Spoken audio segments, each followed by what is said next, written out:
Tous les DJ vont se reconnaître et vous avez ça en horreur quand il y a quelqu'un qui vient te voir et te dire « Je veux cette chanson, je veux cette chanson ». Ça va être insupportable pour vous. Le DJ, c'est 10% de ce qu'on voit. On va avoir 90% d'accompagnement, de préparation au mariage. Et puis après, il y a tout l'aspect technique, forcément. Donc nous, on maîtrise plutôt bien. Meilleur conseil aux mariés, c'est soyez sur la piste. Si Exactement. vous voyez qu'il y a de l'ambiance, soyez sur le dance floor.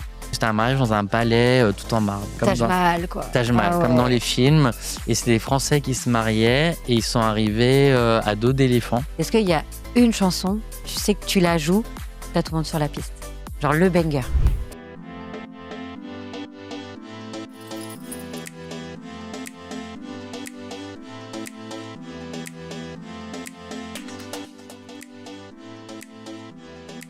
Bienvenue dans What Secret. Ici, on vous partage les coulisses du monde du mariage, parcours de pro, confidences, récits inédits et surtout quelques secrets bien gardés. Et comme on vous l'a toujours dit, ici on rit, on partage, pas de tabou, on vous dit tout. Aujourd'hui, j'ai le plaisir de recevoir Alexis, plus connu comme DJ Timac. Bonjour Alexis. Bonjour Mélanie. Alors, comment tu arrives au métier de DJ? Alors moi, ça a démarré très très jeune. J'ai démarré un peu comme tout le monde, mes premières platines à la maison. Et puis au fur et à mesure, j'ai fait des soirées pour les amis, pour la famille. Et ça s'est professionnalisé au fur et à mesure en faisant des premières soirées qui ont été rémunérées. Et, de fil en aiguille, T'en as ça fait s'est ton développé. métier. Exactement. Mais t'as pas toujours été DJ? Moi, j'ai fait une école hôtelière. Ouais. À la base, j'étais destiné plutôt à la cuisine et en fait très rapidement, je suis monté sur Paris, assez jeune et directement j'ai trouvé un poste dans un bar. On cherchait un DJ et ça, c'est comme ça que ça s'est fait. Mais est-ce que c'est quelque chose qui se transmet dans ta famille? Exactement, j'ai mon père qui est DJ, bien vieux.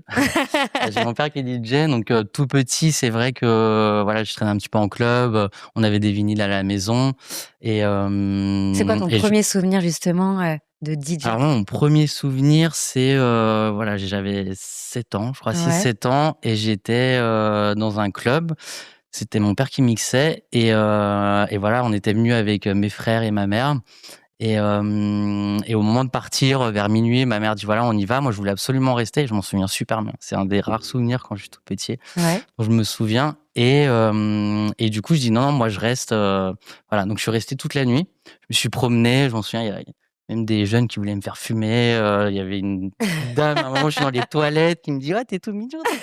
Donc, vraiment, je me souviens très bien de ces souvenirs-là. Et en fait, j'adorais l'atmosphère du club, j'adorais cette ambiance où tout le monde s'amusait. On avait vraiment l'impression d'être c'était hors du temps, quoi. C'était dans un endroit, surtout quand on est tout petit, c'est très spécial. Et donc, je suis resté jusqu'au petit matin. On est rentré, il faisait jour. J'ai dormi toute la journée. Donc je me suis réveillé le soir, il faisait nuit. C'était vraiment un autre monde. Et je pense que ça m'a bien marqué. Ouais. Et du coup, donc tu montes sur Paris, tu commences à plutôt mixer donc en club. Et comment tu fais le switch de passer du club à DJ de mariage plutôt? Alors, comment ça s'est passé au tout début? Donc, j'ai trouvé un premier bar où mixer. Il y a un client qui est venu me voir et qui m'a dit c'est super ce que tu fais. On fait une soirée d'entreprise bientôt. Est-ce que tu peux venir mixer pour notre soirée d'entreprise? Donc, c'était dans un restaurant. Donc, j'ai accepté, j'y suis allé et du coup, ça s'est super bien passé. Et le patron du restaurant descend me voir et me dit on a adoré. Est-ce que tu peux venir remixer de temps en temps dans le restaurant? Exactement, en résidence. Donc ça, c'était ma première résidence. J'ai fait des soirées, pas mal de soirées privées. Et en fait, tout s'est fait comme ça. Après, le réseau, au fur et à mesure, ça s'est développé. J'ai eu mes premières... parce que c'est quelqu'un qui connaissait bien les clubs, qui apparaît, qui avait une bonne place. Donc, il m'a fait rentrer un peu dans les clubs. Et puis après, un jour, on l'appelle aussi parce qu'un ami à lui cherchait un DJ dans un club. Et donc il m'a proposé, j'ai fait 7 ans de résidence dans ce club. Et en parallèle, forcément, tous les clients qui vont se marier, toutes les entreprises, etc. Donc après, j'ai fait mes premiers mariages comme ça. Mais du coup, ton premier mariage, comment tu le trouves? Alors, mon premier mariage, c'est une bonne question. C'est quoi mon premier mariage? Je crois que c'était des clients ou des amis, des clients réguliers. du bar et Ah ouais, donc il t'avait vu mixer, il a ouais, vu ton OK. exactement, ça s'est fait comme ça, ça s'est fait comme ça.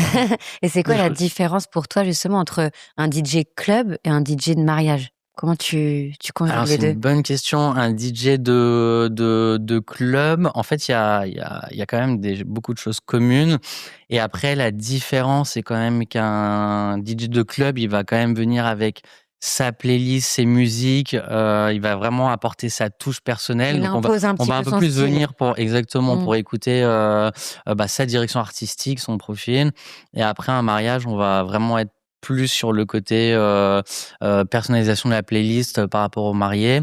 Le côté technique, on va un peu le mettre de côté. On n'est pas là Mmh. trop pour faire le show, même si Ouais. les mariés adorent et d'ailleurs de plus en plus, on cherche justement des profils de DJ un peu comme Mmh. ça, atypiques. Mais on va voilà être plus dans la personnalisation et vraiment essayer de comprendre les mariés.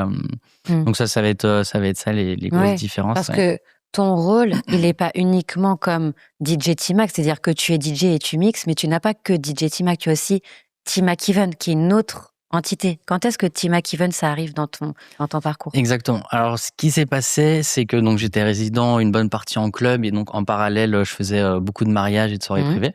Après le Covid, j'ai eu un poste de directeur artistique dans un club. Ouais. Et donc je m'occupais vraiment de tout. Je faisais même un peu de management, donc j'adorais l'organisation, rechercher les prestataires, donc que ce soit DJ ou d'autres artistes. Mmh. Mmh. Et donc je me suis dit mais là je suis en train de le faire pour une boîte, pour un club. Mais en fait je pourrais le faire pour moi. Je sais que même très souvent sur les prestations, les mariages ou des soirées d'entreprise, on me demande à chercher si je connais des prestataires ou alors si je peux apporter du matériel, voilà, Mmh. vraiment, apporter ce côté artistique et technique. Donc je me suis dit: «Bah, je vais officialiser ça, ça va être mon bébé, je vais, faire un site internet, je vais communiquer dessus et puis je vais professionnaliser cette activité». Et puis ça a pris direct, en fait, parce que j'avais toute cette expérience que j'avais accumulée pendant, plusieurs années, tout ce répertoire, ce Mmh. catalogue de prestataires, le réseau aussi, les collaborateurs, les agences et Ouais. wedding planners avec qui je travaillais déjà. Et voilà, c'était une sorte d'officialisation De ce que tu faisais de ce déjà. que je faisais déjà. Et puis après ça a super bien pris. Et du coup, comment tu fais grandir ton entreprise? Alors, ça a démarré en investissant dans du matériel, petit à petit. En fait, à chaque fois qu'on me demandait du matériel, moi, je voulais pas le louer, Ouais. j'achetais tout. À chaque fois, je me suis dit: «C'est autant Mais l'acheter, oui. le proposer après et le Mais mettre en ouais, avant». mais on travaille beaucoup comme ça. Je me souviens, on a eu un DJ qui avait été pris par les mariés. Ils voulaient absolument faire venir leur DJ de leur pays d'origine. DJ superstar, enfin, ça a été aussi une petite diva à l'époque. Mmh Et mh. justement, ils voulaient absolument telle platine. Enfin, moi, je m'y connais absolument pas. Pour moi, tu me dis pionnière Et A, je t'avais pionnière dit que B. j'avais investi dedans Exactement. justement, Ouais, ouais. mais aujourd'hui ces platines-là, enfin encore cette semaine, je les loue. En fait, c'est une fois qu'on les a, Ouais, à on met le disposition. matériel en avant et puis voilà, je trouve que c'est intéressant de pouvoir grandir comme ça et pas forcément louer. En fait, une fois, j'avais loué un camion parce qu'avant au tout début, je bougeais avec ma petite Ouais, voiture, je ouais. mettais du matériel dans la petite voiture et tout, tu Dans le vois? Tout Kangoo. ouais, ouais, on m'en parle encore. On me dit: «Mais tu te souviens, il y a 2-3 ans, tu venais encore, voilà, je prenais la voiture de ma copine à l'époque, c'était une toute petite voiture, tu vois? Et du coup, je venais avec et une fois, j'ai dû louer un camion parce que j'avais pas assez Ouais. d'espace et on m'a rayé le camion, tu vois? Et je me suis rendu compte que ça m'a coûté 1 000 € la location du camion. Donc j'ai Mmh. acheté mon camion et en fait, c'était ça le déclic. Mmh. Je me suis dit, «Allez, enfin, Investi. ouais, investis, et voilà, ça vaut le coup». Après, en m'entourant de prestataires, récurrents, donc là, j'ai vraiment monté mon catalogue, on va dire, Mmh. de prestataires. Donc j'ai trouvé des artistes fiables, compétents. Bon, après, je travaillais avec Ouais. des orchestres aussi déjà, donc c'était assez facile. Et puis, voilà, les techniciens, des ingé son. Après, c'est de créer une équipe, quoi, et surtout des DJ, Ouais, j'allais te dire ça. voilà, Parce parce que que tu es toi-même DJ, mais avec Team Even, tu as aussi la possibilité de placer d'autres DJ sur les mariages. Ça nous est arrivé de travailler comme ça en fonction du exactement. style des Mmh mh. mariés, en fonction des goûts musicaux. Tu sais, en fait, quand est-ce que ça va être un Exactement. bon fit. On pourra peut-être y revenir, mais l'idée de l'agence, c'est vraiment, avec mon expérience, c'est de bien capter le profil des mariés, de leur poser plein de questions. En fait, à chaque fois, c'est la Mmh. personnalisation. Donc Bon, très souvent, on m'appelle, on me veut moi, donc c'est aussi très difficile de décrocher de ça. Mais c'est aussi le bon côté de l'agence, c'est de pouvoir proposer des profils adaptés. Vous adorez l'électro, ça tombe bien, j'ai tel DJ, vous adorez un peu plus le hip-hop ou j'ai tel autre DJ. Et voilà, je les mets en relation avec le DJ, ils vont discuter et si ça match, on avance tous ensemble. Et voilà, c'est le bon côté. On a aussi le bon côté de l'agence, c'est que si le DJ a un pépin, ce qui est très rare, moi je peux intervenir parce qu'on a des plans B, je propose un autre DJ ou alors moi je viens sur la prestation. Voilà, après ça a été de aussi beaucoup communiquer. Je me suis un peu plus mis sur Insta, donc j'ai pu plus communiquer et enfin, je sais très bien que voilà, ça, les réseaux sociaux, ça apporte beaucoup. Donc via l'agence, voilà, il y avait vraiment un nom, il y avait vraiment quelque chose sur tout ce service. Je trouve que nos réseaux sociaux impactent beaucoup aussi notre métier. On se fait énormément connaître grâce à ça. Et d'ailleurs, j'en profite. Sur Instagram, tu as 2 comptes, DJ T-Mac et T-Mac Event. Exactement. Donc, allez le suivre. Et nous, c'est Wed Secret pour le podcast et Mélanie Bintin, Wedding Planner pour tous nos mariages. Et pour revenir justement sur ce côté communication, pouvoir communiquer sur tes réseaux, t'es pas tout seul, tu t'entoures d'une équipe. Alors moi, j'ai fait énormément de choses tout seul. Enfin, c'est par exemple mon site internet, je l'ai monté tout seul. C'est quelque chose que j'adore faire. J'aime beaucoup le côté créatif. Donc j'ai fait pas mal de même mes flyers de clubs, je les faisais. Donc j'ai beaucoup fait tout seul. Et aujourd'hui, je suis entouré d'une équipe. Donc j'ai embauché des alternants en tant que chef de projet. On a Alicia notamment que j'ai dédiée sur la partie mariage, donc, qui est vraiment top, qui aussi s'occupe de cette partie communication. Donc elle fait les montages, elle fait un peu de réel et community management. Donc du coup elle vient aussi un peu répondre sur les réseaux. Mais c'est vraiment, elle est vraiment dédiée à répondre aux mariés très rapidement. Voilà. Aujourd'hui, moi j'ai vraiment tout fait tout seul. Voilà, encore il y a quelques jours, c'est ce que je disais, c'est que ça a été vraiment beaucoup, tu vois, j'étais même presque un petit côté un peu burn-out là en début d'année parce qu'il y a beaucoup de choses qui sont accumulées. Mais voilà, enfin le but c'est de pouvoir déléguer dès qu'on sent qu'il y a l'orage qui arrive. Mais pour pouvoir grandir, je pense qu'il y a vraiment pas de secret, tu peux pas tout faire tout seul. Tu peux beau être le meilleur DJ, si tu prends pas le temps de communiquer, si tu prends pas le temps de faire d'autres projets, de te faire connaître toi, tu as déjà de la chance, tu as dans un bon réseau que tu as fait grandir un petit peu par le passé, par tes connaissances et par tout ce que tu as réussi à créer. Mais à un moment donné, tu vas arriver à un plafond. Si tu continues pas de faire ça, tu stagnes et en fait, tu développes pas. C'est exactement ça. On peut pas mener tous les combats en même temps. Et toi, tu l'as bien compris. D'ailleurs, tu as délégué super tôt. Et voilà, ça nous permet de bien aussi faire ce qu'on sait faire. Et puis un petit peu. Donc après, c'est du travail aussi délégué parce qu'il faut manager derrière. Il faut être quand même présent et surveiller c'est une voilà, casquette. Exactement. Après, moi, je trouve ça hyper intéressant et ça me passionne. Donc voilà, c'est comme ça qu'aujourd'hui évolue l'entreprise. Je reviens sur ce que tu disais, parce que c'est un sujet quand même très important, on l'a à peine effleuré, mais tu parles du burn-out, c'est-à-dire que tu arrives à un point où en fait, c'est ça qui t'a fait comprendre que tu devais t'entourer, que tu pouvais plus tout maîtriser tout seul. Et je pense que tu m'avais dit justement que tu veux faire évoluer ton entreprise pour pouvoir être plus en gestion, venir mixer quand le projet te correspond et que ça va bien, mais être plutôt dans l'envie de placer d'autres DJ aussi pour pouvoir aussi toi te mettre un peu en retrait quand tu le dois. Je me suis rendu compte qu'il fallait vraiment que je m'entoure, donc ça faisait depuis 1 an. J'ai un peu traîné avant de prendre des alternants. Bon, j'ai essayé, tu te souviens d'ailleurs, j'ai pris des stagiaires, j'ai pris des alternants, j'ai pas forcément eu à chaque fois des bonnes expériences, mais j'ai décidé quand même de rien lâcher. Mais je savais qu'il fallait qu'avant cette année, je sois bien entouré. Et j'ai pas été assez rapide là-dessus, donc je savais que j'allais me faire défoncer. Tu l'avais anticipé. Exactement. Je savais. Et en fait, je pense que le corps, tu t'écoutes et tu sais les choses. Je me suis pas écouté, ou en tous les cas, j'ai pas, on va dire, fait les actions qu'il fallait en tous les cas pour recruter assez tôt. Et je pense que je me suis fait avoir à ce moment-là. Mais l'essentiel, c'est de s'écouter, se comprendre, rebondir et justement adapter. Pour des entrepreneurs, en tous les cas, je pense que c'est vraiment c'est clair. une des choses les plus importantes, c'est de s'écouter. Et voilà, il y a le feeling. mais il y a aussi avec Bah soi-même, ouais, avec les gens, il parce y a avec que soi-même, quoi. déjà en auto-entreprise, enfin quand on est nos propres patrons, mais toi en tant que DJ, ton rythme de vie, enfin sur les week-ends, tu dors, enfin c'est quoi par exemple le week-end le plus long où t'es pas dormi? Est-ce que ça t'est Ah, déjà moi, arrivé ça m'est d'enchaîner des arrivé des prestations? 48 heures, des 3. Ah Ouais, ouais, ouais, ouais, bien sûr. Ah sans bah, bien sûr. dormir? Bah, en fait, j'ai un entrepôt, du coup, où Ouais, maintenant j'ai les bureaux et un des premiers trucs que j'ai fait, c'était de mettre un lit, en fait. Parce qu'il y a ouais. des saisons où, en fait, j'enchaînais des fois, je mixais en club le vendredi soir. J'avais une bar mitzvah, enfin non, du coup, Pas le samedi. j'avais un événement le samedi, mais après, je renchaînais donc un mariage, par exemple, Ouais, un ouais, mariage le samedi, je renchaînais sur une bar mitzvah ou alors ouais, un mariage juif, notamment, ouais. qui souvent qui se Le marie le dimanche, dimanche. ou même des Américains le dimanche.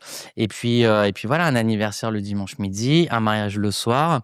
Et en fait, tu dors Tu dors pas, quoi. pas? Bah ouais. Après, t'es dans le.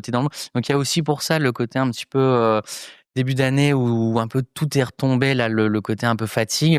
C'est que j'avais beaucoup enchaîné depuis le Covid. L'après-Covid, ça a Mmh. été une très grosse période. Il y a eu beaucoup de demandes. Et en fait, j'enchaînais, mais j'enchaînais tous les jours. Tous les jours, tous les jours. Tout le Tous monde me les jours. disait, mais Comment tu qu'est-ce que fais? tu fais? Des Bah fois, ouais. je mettais mes plannings du mois. J'avais 2 événements par jour et on enchaînait comme ça. Mais j'ai Bah des ouais. DJ qui sont proches de moi et que maintenant je veille sur eux parce que je leur dis, là, ne fais pas la même Ouais, erreur que ouais, moi. c'est C'est ça, que préserve-toi. c'est sur le temps, en fait. Il faut pas, ça sert à rien de mixer tous les jours ou de bosser tous les jours. Il faut que Bah, c'est faut sur que la tu ouais, longueur, il y a des temps exactement. de récupération, ouais, c'est clair, Exactement, ouais. c'est clair. Donc oui, il y a des gros moments de fatigue. Et puis après, moi, je refuse de me dire, voilà, je travaille la nuit, je dors le jour. Non, je vis le jour pour avoir une vie un peu quand même, Mmh. comme tout le monde. Ouais, ouais. Et après, on travaille la nuit. Et puis après, on trouve des moments pour se reposer. Mmh. Mm. Et quel est l'événement ou l'endroit où tu as mixé qui est le plus fou? L'endroit le plus fou où j'ai mixé. Alors un de mes plus beaux souvenirs, enfin j'en ai plusieurs du coup qui viennent maintenant.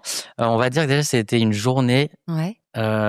C'était une très belle journée. J'ai mixé, d'abord le midi pour une bar mitzvah devant la tour Eiffel à l'hôtel Pullman, donc avec la Ouais. vue, avec la tour Ah ouais, Eiffel la derrière. tour Eiffel, tu peux la toucher. Ouais. Exactement. Alors ça déjà, tu arrives et puis quand tu sais le planning de la journée après, tu te dis: «Là, on démarre bien». Donc là, j'étais avec un orchestre pour une bar mitzvah et après j'ai enchaîné à l'Accor Arena à La Défense, Ouais, pour l'après-match du Stade Français contre le Racing 92. Donc ouais. c'était grosse bodega, gros stuff, dans l'arena. Mmh. Donc là, j'ai mixé en mode show de 45 minutes ou 1 OK. heure. Déjà, là, tu prends une adrénaline de Il y a combien de malade. personnes dans le stade? Là, il y avait 30. C'est une capacité de 40 000 personnes. Ah ouais, Après, il mais y avait ouais. peut-être, je sais pas, Ouais. 5 000 personnes, je OK, pense, 5 000 jeunes qui OK. sont restés après. Donc, tu avais de la chenille, Mmh. enfin, c'était des fous Tout ce furieux. qu'on adore pour les mariages. Tout ce qu'on adore, mais une chenille dans la 200 000 Défense Arena, personnes. c'est assez, voilà, assez incroyable. Et ensuite, après ça, donc c'est pas fini. Je mixais au Duplex, donc sous OK, l'Arc de Triomphe, OK, le club Duplex à Paris. Et là, j'étais en guest, donc je suis arrivé peut-être vers minuit, 1 heure. OK. Mais tu as enchaîné toute la Et j'ai journée? enchaîné toute la journée. Donc déjà, on est arrivé, j'étais avec un ami, on arrive après l'arena, devant l'Arc de Triomphe. Déjà, je le regarde et je fais: «Waouh!» Déjà là, Ouais, c'est classe. déjà ça a envoyé, et du coup, je me branche sur du play. Donc en plus, l'ambiance était pas fou, tu vois? C'était un peu le début de Mmh. soirée, warm-up et tout. Et moi, j'envoie, je suis archi chaud, quoi. J'envoie, direct et tout. Donc là, tout le monde pète un câble, ambiance de Ouais. malade. Et je regarde mon pote et je lui dis: «Putain, je sais plus ce que j'ai déjà joué, aujourd'hui. J'ai déjà mis celle-ci ou pas?» C'est Tu vois? Je savais clair! plus ce que j'avais joué. Donc voilà, un peu, donc j'envoie et puis ouais, non, journée de fou, ça c'était vraiment incroyable. Après, on va dire en belle expérience en mariage, c'est un mariage en Inde. Ouais, Ouais, donc bon, déjà le ah voyage, ouais. tu arrives, choc culturel, Ouais. dépaysement Mais total. attends, mais quand tu voyages, tu emmènes ton matos? Non, là on avait commandé, là on avait du matos déjà là-bas. Sur place, Ouais, ouais, OK. ils avaient prévu du OK. matériel. Ouais, Ouais, ça bah, va j'y mieux. pense, en fait, enfin, clairement. Non, Enfin, on moi, envoie c'est un mon mes container avec, formations professionnelles, je me dis: «Attends, tu vas mixer en Inde, mais Si, comment mais il y tu a des vas?» fois où parce que j'ai pas mal voyagé, pour des mariages ou des événements à l'étranger. Et il y a des fois où j'y vais avec mon contrôleur. OK. Le contrôleur, j'étais dans l'avion, on sait pas trop comment ça va arriver et tout. Mais en général, je le garde avec moi dans la soute. J'essaie d'avoir un Ouais. petit contrôleur, et Donc celui-là, il y a du matériel. Quand tu arrives, il y a tout ce qu'il faut. Ouais, normalement, ils préparent tout. Je fais ma petite liste avant, ma petite liste technique. Et donc, j'arrive, bon voilà, l'Inde, la pauvreté, choc culturel. Ouais. Et là, on voit un palais. 45 minutes palais. de route, on arrive, grand palais, un peu comme dans les films. Ouais. Et du coup, c'était un mariage dans un palais tout en marbre, vraiment Ah ouais, comme Taj Mahal, quoi. Taj Mahal, comme dans les films. Et c'était des Français qui se mariaient et ils sont arrivés à dos d'éléphant. Ah ouais? Ouais, la cérémonie à dos d'éléphant et tout un cortège derrière, la calèche, avec sur chaque chevaux la famille, les amis. Ouais. Sympathique. Donc t'avais Jamais vu. Ah ouais. Ouais, ça c'était vraiment incroyable. Donc voilà, l'atmosphère, le mariage vraiment hors du temps. Mais du coup, ils ont gardé leur tradition française en Inde ou ils ont vraiment joué le jeu de toutes les traditions indiennes? Parce que c'est Alors, vraiment ils ont gardé aussi les traditions indiennes. Il y avait aussi un DJ indien qui mixait. Ok. Et d'ailleurs, je dois avouer qu'il a mis le feu. Et je pense qu'il voulait ce côté très musique indienne. Ok. Donc voilà, moi j'étais là un peu Bollywood, pour le côté français, Ok. un peu clubbing, les guettas, tout ça. Et puis après, lui, il a joué indien. Et j'avoue que la musique indienne, ça met le feu. Et il y avait combien de personnes? Parce que les mariages indiens, j'ai cette image de nombre, beaucoup de... Non, là, il y avait, je dirais peut-être 200 personnes. Oui. C'est grand, ouais. Oui, quand même 200. Okay. Ouais, il y avait une grande piscine au milieu du palais. Tout le monde a fini dans la piscine et tout. C'était vraiment incroyable. Ouf. Et comment on te book justement sur ce mariage-là? Enfin, comment tu arrives à aller en Inde? Enfin, ça arrive comment? Alors en Inde, c'était avec un chef d'orchestre avec qui je travaillais, Gabriel, qui lui voulait pas y aller parce qu'il avait peur de l'avion. Voilà, je me reconnais trop. C'était un chanteur, donc peur de l'avion. donc il avait envoyé, moi il m'avait envoyé en DJ et puis il avait envoyé un chanteur à sa place. Et d'ailleurs à un moment on a pris un petit coucou et tout, c'était pas forcément hyper hyper safe. Hyper donc Gabriel safe, a bien fait de pas venir. Ouais. Après pour l'expérience, franchement ça valait le coup. On est resté une semaine pendant le mariage et voilà, on a super bien mangé, bien profité, quoi.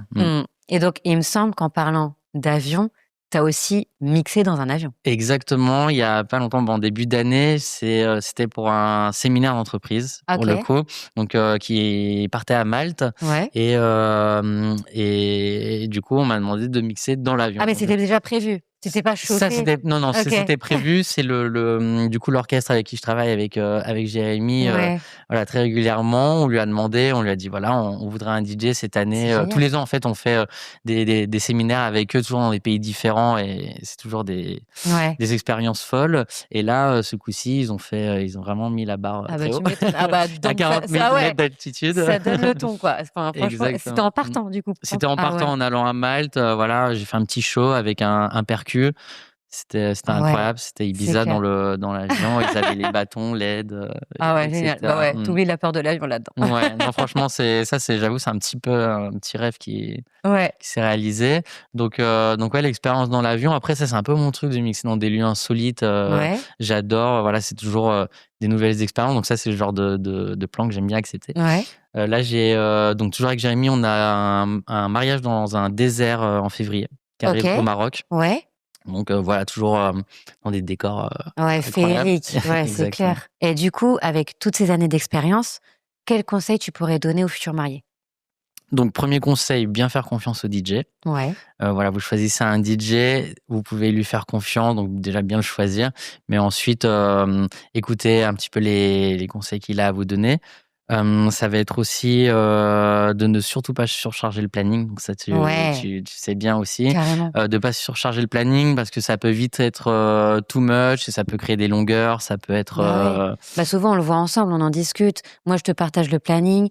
Je te dis, OK, il va y avoir tant de discours. En plus, on essaie de limiter et de les donner au bon moment pour que ça te traîne pas en longueur. Et toi, je pense qu'une salle qui se refroidit, tu le ressens direct après sur ton mix. Exactement, c'est ça. En fait, le but, c'est vraiment de trouver un juste milieu, c'est un équilibre. Ça va être d'avoir assez d'animation pour qu'il y ait pas de blanc et qu'il y ait du rythme, et pas trop pour pas surcharger et que ça devienne complètement étouffant, quoi. Écoutez les conseils de ce que toi, tu vas leur proposer et que vraiment, en fonction de ce qu'ils veulent, vous voulez danser entre les plats, oui, non. Vous voulez avoir un service rapide et après tout le monde sur la piste. Je pense qu'effectivement, il faut écouter les conseils qu'on va vous donner parce que c'est comme ça qu'on va pouvoir monter crescendo sur de l'animation. Souvent, nous, ce qu'on fait, et on le fait ensemble la plupart du temps, c'est la pièce montée. Tu vois, on sait que c'est un moment fort parce que ils vont se lever, ils vont être debout, on va faire la découpe du gâteau. Go, on enchaîne en fait sur la soirée dansante. C'est ça, c'est de profiter aussi des happenings, des animations, de ce qui va se passer pendant le mariage, pour justement que ça soit le plus fluide possible et de créer une harmonie entre chaque prestataire. Voilà, on se passe la balle. C'est ça. Et même sur sur la gestion de comment est-ce qu'on installe les choses, le setup, c'est-à-dire la piste de danse. Moi, je sais que je mets toujours le poste boisson à côté de la piste parce que sinon, si le bar il est dans une autre pièce, t'as plus personne tu fais sur le contre-soirée dans le fumoir ou dans le bar, donc il faut. C'est vrai que c'est aussi une logistique importante de bien placer. C'est une histoire en fait, on raconte une histoire, donc il faut vraiment que voilà, tout soit bien placé pour que ce soit le plus fluide possible. Moi, je me souviens pour la petite anecdote, d'une mariée. Alors, c'était la mariée Disney, quoi. Elle voulait un mariage comme dans les contes de fées, donc plein de robes de mariée. Bon, on se souvient d'une robe de mariée sublime, Swarovski. Bon, voilà, mais c'était too much. Elle avait mis beaucoup trop d'animation. Elle voulait, en fait, elle avait peur de manquer. Je pense qu'elle voulait que ce soit le mariage parfait, évidemment, comme tous les mariés, mais elle en avait beaucoup trop mis. Et je me souviens même qu'à un moment, pendant le repas, elle est venue me voir, donc elle était vraiment en panique. Il y avait trop de choses, donc tout prenait de la longueur. Le traiteur, il savait même plus quand est-ce qu'il fallait envoyer parce que du coup, elle rajoutait des trucs, elle savait plus trop. Et à un moment donné, elle est venue me voir et elle m'a demandé quand est-ce que les plats allaient sortir. Elle avait oublié que j'étais le DJ et que c'était pas moi qui gérais le traiteur, quoi. Donc, elle m'a dit, mais là, du coup, on fait comment les plats? Je peux aller voir le traiteur si vous voulez, mais en fait, c'est pas vraiment mon rôle. Et elle avait pas pris de coordinatrice ou de wedding planner. Donc, en fait, tu te retrouves avec une mariée qui veut tout, qui doit tout gérer et qui profite pas de son mariage. Ça, je pense c'est que vraiment c'est dommage. clairement un des conseils que nous aussi on donne, c'est arrêter de penser que vos invités vont s'ennuyer. Pas du tout. Déjà, ils viennent, ils ont aucune idée de ce qui va se passer dans la journée. Les discours, ça va prendre un peu de temps dans le dîner. Vous allez profiter de pouvoir discuter tous ensemble et vous raconter vos vies. Si à chaque fois, entre chaque interlude, tu rajoutes des choses, ça rajoute en longueur. Le service, ça dure un certain temps. Et après, vous n'allez pas danser. Et puis, laisser de la place à l'improvisation aussi. C'est vraiment, c'est hyper important de pas tout millimétrer. Et puis, moi, souvent, ce que j'observe, c'est que les mariages où tout est calculé, où on veut vraiment qu'il y ait l'étincelle, le scintillant qui soit à telle seconde. J'ai eu un mariage comme ça cette année. C'était vraiment, tout était millimétré. Ok, vous visualisez votre mariage et c'est super, on sait où on va. Laissez quand même un petit peu de place à l'improvisation. Et voilà, sur le moment, vous allez vouloir. Enfin, c'est bien aussi de créer l'inattendu, de laisser place à l'inattendu. Je pense que c'est important. Donc voilà, les conseils que je donne, c'est aussi donc je les oriente à trouver des musiques aussi importantes pour les moments clés, évidemment. Donc la playlist, là, je les accompagne. Ça va être pour les moments forts. L'entrée de cérémonie, la sortie de cérémonie, la découpe de la pièce montée, l'entrée en salle. Exactement. Donc je leur dis, voilà, repensez peut-être à un moment, un souvenir où vous êtes rencontrés, où vous avez voyagé ou partagé un moment ensemble. Donc voilà, je les oriente sur comment on fait, quoi, pour trouver, et après c'est fluide, quoi. Je dis, prenez-vous un petit verre de vin, faites-vous une petite soirée, créez votre playlist. Ça va être c'est un souvenir que vous allez garder après, la playlist de votre mariage en plus. Et ça t'est déjà arrivé de lancer la mauvaise chanson? C'est peut-être déjà arrivé, mais je pense qu'on s'est rattrapé ou Après, j'avais entendu dans un de tes podcasts qu'il y avait un DJ qui avait appuyé sur le. Et la musique n'est jamais partie. Mais pas du tout. Mais non, je me suis posé la question, je me suis dit, attends, j'ai fait ça. Après, c'est des choses qui peuvent. Mais ça arrive, peut-être arriver, mais après, technique. si tu fais. Ouais, c'est technique. Après, on essaie d'avoir les plans B, on a le iPad, on a un truc. Moi, souvent, j'ai ça sur mes enceintes, je peux envoyer aussi en Wi-Fi. J'allais te demander justement comment tu prépares ton mariage. Est-ce que tu as une playlist déjà préétablie? Est-ce que tu es capable de. Je pense que vous avez tous les DJ vont se reconnaître et vous avez ça en horreur quand il y a quelqu'un qui vient te voir et te dire je veux cette chanson. Déjà, je trouve que ça doit être insupportable pour vous. Ouais, alors ça déjà, ce que je dis aux mariés, c'est que déjà si la playlist est bien faite et que si enfin le DJ lit bien sa piste parce que c'est quand même le métier de base, c'est de bien s'adapter. En fait, on n'a pas tant de demandes que ça. Moi, des demandes, j'en ai pas énormément. Ou alors, ça va être si justement, plus on va venir me demander des musiques et plus ça va un peu déconstruire. Enfin, ça aura plus de cohérence, plus de sens, voilà. Donc là, effectivement, ça va être de pire en pire. Ou alors, et c'est ce qu'on conseille aux mariés habituellement, c'est de faire un petit peu au feeling et de dire voilà, ça c'est dans la playlist des mariés, donc il y a pas de souci, on va le jouer gentiment, voilà, on sourit. Et si jamais c'est pas dans la playlist, je suis désolé, mais c'est pas le thème de ce soir. Et voilà, on le dit gentiment, mais on va pas être froid et dire non, non. Enfin, je prends pas les demandes comme les DJ en club, no request. Oui, c'est différent. Exactement. Et puis très souvent, ça va être la mariée qui aura eu envie d'une musique à un moment T, qui sera déjà dans la playlist. Donc c'était par exemple sa whitelist, ses coups de cœur, ce qu'elle voulait absolument entendre. Et là, c'est vraiment le bon moment. Donc elle va dire à sa témoin, tiens, va voir le DJ. Et très souvent, c'est la témoin qui vient voir. Elle me dit, ouais, la mariée, là, elle veut entendre ça. Et là, c'est le feu parce que c'est le bon moment. Donc c'est ça, au contraire, ça apporte de l'énergie en plus. Ouais, carrément. Et est-ce qu'il y a des chansons?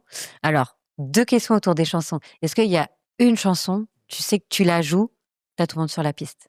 Genre le banger? Une ou plusieurs. Après, on a toujours les musiques de filles. On va avoir les Beyoncé, les Single Ladies et Crazy in Love. Donc ça marche. Moi, la chanson que j'ai l'impression qu'on entend à tous les mariages, c'est Black Eyed Peas. Le Guetta, I Got a Feeling, ouais. Alors ça, effectivement, ça marche bien. Après, que ça soit en club, en mariage, etc., c'est un peu, on l'entend tout le temps. C'est vrai qu'elle est un peu indémodable, mais il y a des modes par contre. Il y a vraiment des modes. Donc là, cette année, on avait le gala qui est revenu à fond. Free From Desire. Bon, ça, c'est pareil, c'est intemporel, mais là, cette année, c'était encore plus. On va avoir le Salapé Kitiamo aussi, qu'on entend, enfin, qui est bienvenu. L'entrée des mariés en salle avec le remix de. Ouais, je l'ai entendu beaucoup aussi. Ouais, et qui est bien électro. Donc ça a été un des titres les plus voulus. On va avoir des musiques qui reviennent beaucoup. Le feu d'artifice, on va avoir le Coldplay, Sky, Full of Stars. Exactement. Après, moi, voilà, je donne un top 10 un peu des musiques. Les mariés peuvent choisir. Mais c'est vrai qu'il y a des musiques qui reviennent très souvent. Et est-ce qu'il y a une chanson, justement, t'en as genre marre d'écouter, quoi? Enfin, marre de lancer ou... Alors moi, il y a des musiques, j'en ai pas marre. Je sais qu'il y a plein de DJ qui en ont marre, genre les Dance à Kuduro et tout. Moi, ça me fait... Moi, franchement, je sais que déjà, ça va ça marcher. Va mettre l'ambiance. Exactement. Les danses en ligne, quoi. Après, là, de tête, je sais qu'il y a des musiques, genre, je peux plus trop me les entendre. Ça va être, les premiers gaou, les trucs un peu... Et ça me faisait penser, justement, est-ce que tu as vécu des grosses galères sur tes mariages? Plein? Il y en a énormément. Ah ouais? Des galères, après, ça peut venir pas mal des invités, justement. Donc, pas forcément des demandes, mais plus dans leur manière de se comporter. Exactement. Donc, souvent, ça va être un peu sous les effets de l'alcool. Ou d'autres choses. Ou d'autres produits dont on ne citera pas le nom. Ouais, c'est ça. Des choses un petit peu interdites. Exactement. J'en ai un en tête de cet été. Exactement. Ah, pas cet été. J'en ai eu un. On en a eu un ensemble, je crois que. Cette année, en tous les cas, Sur les roues. Oui, on a retrouvé des traces un peu blanches sur des flycases suspects. Donc, bref. Voilà. On terra les noms. Non, ça a été ça peut être des champagne showers d'invités, voilà, qui ouvrent du champagne juste en face sur ton matos. Ouais, bien bourré. Donc le truc aspergé, je tamponne, je fais un peu la gueule, mais ça va, ça refonctionne, donc c'est reparti. Mais ça c'est un peu le genre de galère. On a eu, je crois que c'était d'ailleurs le fameux mariage où en fait c'était les mariés qui, je pense, prenaient pas la même substance. Donc du coup, t'en as qui voulaient une sorte de musique et l'autre clan du marié qui voulait d'autres styles de musique. Et en fait, ils venaient me voir à tour de rôle. Ils disaient non mais l'écoute pas, mets ça. Donc du coup, j'ai essayé de faire plaisir aux deux, mais ça avait rien. T'avais un coup du Taylor Swift, un coup du hip-hop américain ou des choses hyper stone, eyes. Donc du coup, ça crée vraiment une atmosphère différente. Donc voilà, c'est un peu galère. La mère de la mariée, un peu trop bourrée, qui vient un peu chaude, qui vient un peu se coller et essayer de dragouiller. Donc ça on l'a eu aussi. Donc va mixer en essayant de te défaire de la maman. Exactement. Donc ça, voilà, encore un peu sous l'effet de l'alcool. Non, mais l'effet de l'alcool, moi, j'ai le frère de la mariée et qui vient me voir et qui me dit vous voulez pas m'escorter dans ma chambre?